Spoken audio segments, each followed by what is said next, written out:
এখানে আমি পটল নিয়েছি, পটলটাকে ভালোভাবে ছুলে নিয়েছি আর এইভাবে গোল গোল করে চাকা চাকা করে কেটেছি। আজ এই পটলের এমন একটা রেসিপি বানাবো, দারুণ লাগে খেতে। তারপরে প্রথম কথা, বেশি উপকরণ লাগে না, অল্প উপকরণই হয়ে যায়। তো তার জন্য আমি এখানে গ্যাসটা ধরিয়ে নেব।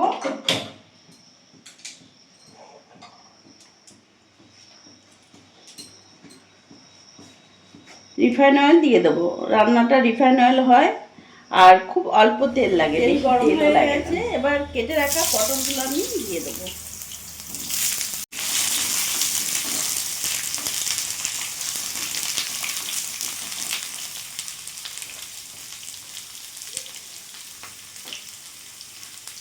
এক চামচ লবণ, সামান্য পরিমাণে হলুদ গুঁড়ো দিয়ে দিলাম। নাড়াচাড়া করে একটু ভালো করে একটু লাল লাল করে একটু ভেজে নেব। মিডিয়াম আঁচে আমি পটলগুলো ভাজা ভাজা করে নিয়েছি। কতটা নরম আর সফট হয়ে গেছে। এবার এইভাবে সাইড করে নেব আমি।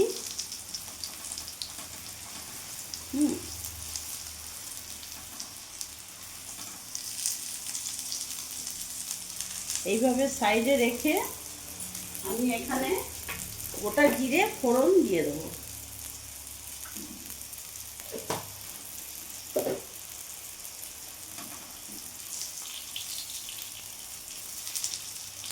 আলাদা করে করতে হবে না, এখানেই জিরে ফোড়নটা দিয়ে দিলাম। এবার এর মধ্যে মাঝখানে আমি পেঁয়াজ আর কাঁচা লঙ্কা কুচি দিয়ে দিলাম।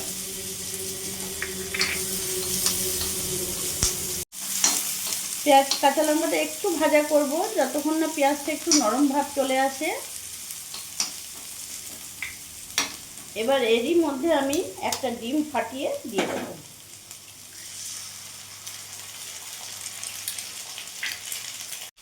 সামান্য অল্প লবণ দিয়ে দিলাম।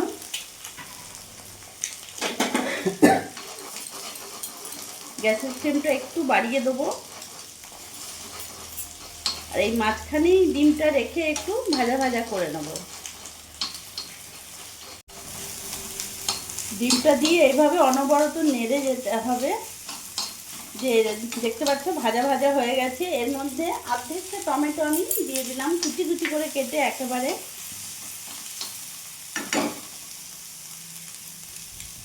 এবার সবগুলো একসাথে মিশিয়ে নেব।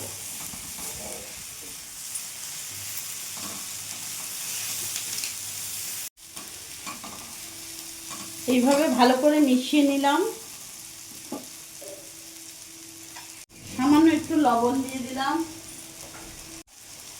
গোলমরিচ গুঁড়ো দিয়ে দিলাম, সামান্য অল্প জিরে গুঁড়ো আর লঙ্কা গুঁড়ো। এবার ভালো করে মিশিয়ে নেব।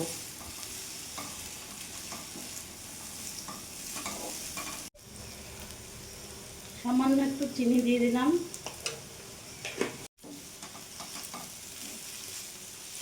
ভালো করে নাড়াচাড়া করে মিশিয়ে নেব।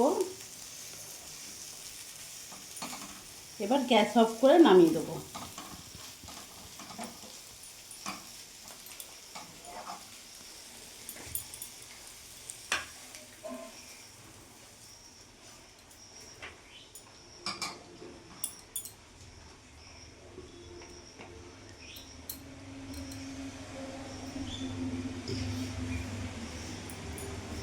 দেখতে পারলে আজ আমি বানালাম এগ পটল।